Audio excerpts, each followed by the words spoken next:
The economic importance of Nigeria to Europe can never be overemphasized. That's why a few days after the British Prime Minister Theresa May visited Nigeria, the German Chancellor Angela Merkel is also paying a visit to the country. Just like Mrs. May, our aim is to boost trade with Africa.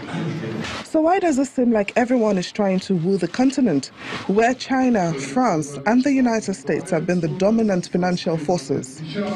By 2022, I want the UK to be the G7's #1 investor in Africa, with Britain's private sector companies taking the lead in investing the billions that will see African economies growing by trillions. We have the tools to do so. Meanwhile, the U.S. government says it is currently looking for African countries that will be interested in bilateral free trade agreements with it.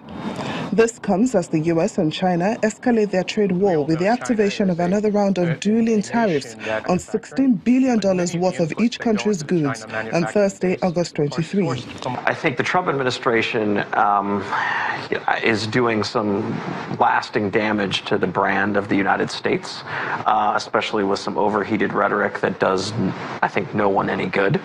And I think that eventually what harms the United States brand in the short run could in the long run. What you do on trade policy could also be pushing friends away. The British must find an alternative to the Allies.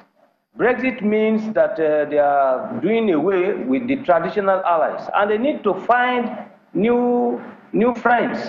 And this is the time to come to Africa to renew, the friendship.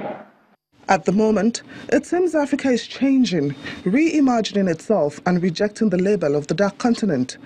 The continent's leaders therefore need to decide who to prioritize: an ambitious but friendly China, the huge European Union bloc, the potential riches of the United States, or the historically linked United Kingdom. Temitope Fagbemi, reporting for Channels Television News.